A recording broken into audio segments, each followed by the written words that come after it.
अल्हम्दुलिल्लाह या मोहम्मद शोएब जेको नूरानी इरफानी ऐं शोला बयान असांजे तव्हांजे दिलनि खे मुलफ़िज़ कराए रहिया हुया। हाणे इंतज़ार जो घड़ी ख़तमु इंशाअल्लाह मुख़्तसर महफ़िल आहे। साईं जन खे मूं गुज़ारिश कई आहे त असां माण्हू मैदान छॾे तकिड़ो भॼंदा आहियूं ऐं इंशाअल्लाह साईं जन अधु कलाक वाइज़ कंदा। केरु दिलि में न सोचे त जेको सो साईं कलाक में या 1.5 कलाक में इंशाअल्लाह अधु कलाक में महफ़िल इख़्तिताम ते पहुचंदी ऐं हिन खां बाद में वरी निहायत शुक्रगुज़ार आहियां सभिनी मोहल्ले वारनि जो जिन जानी ऐं माली जिन भी हिस्सो मिलायो। अल्लाह रब्बुल आलमीन हिन जुमे जी भलारी रात पंहिंजे बारगाह में कबूल फरमाए। चओ सुभान अल्लाह। जेको गुनाहगार शख्स जिम्मेवारी रात बहुत थींदो आहे त अल्लाह रब्बुल आलमीन उनखे भी बख़्शिश ॾे।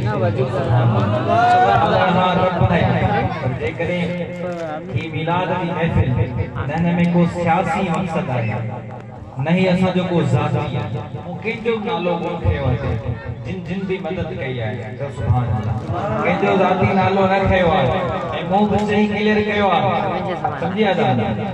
अल्लाह रब्बुल आलमीन उन्हनि खे पर्दे में रखी अल्लाह रब्बुल आलमीन उन्हनि जा हर मक़सद नेक तमन्नाऊं नेक हाजतूं पूरियूं करे। चओ सुभान अल्लाह। ऐं अल्लाह रब्बुल आलमीन असां मोहल्ले वारनि में असां कोठ वारनि में असां शहर वारनि में ऐं असां कुल मुस्लमाननि में इन मिलाद जे करे मोहब्बत कायम दायम रहे।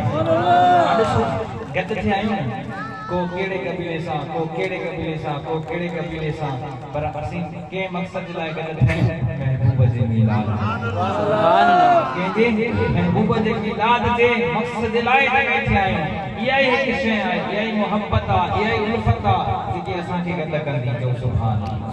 इन करे वरी बि चवां थो अल्लाह रब्बुल आलमीन जिन भी हिन माली हिस्सो मिलायो ऐं सिर्फ़ु दिलि जो टुकुर न कजो त मानी बची वई या जेको सो मानी ज़ाया थी वई। न मानी ज़ाया न थींदी या मानी वरी बि माक़ूल खाईंदो जीत जोड़ा खाईंदा। तव्हांखे ख़बर आहे जॾहिं इंसान फसल ॿिज विझंदो आहे न ज़मीन में ॿिज विझंदो आहे उन ॿिज मां जीत जीवड़ा सभु खाईंदा आहिनि ऐं उन खां बाद में जेकी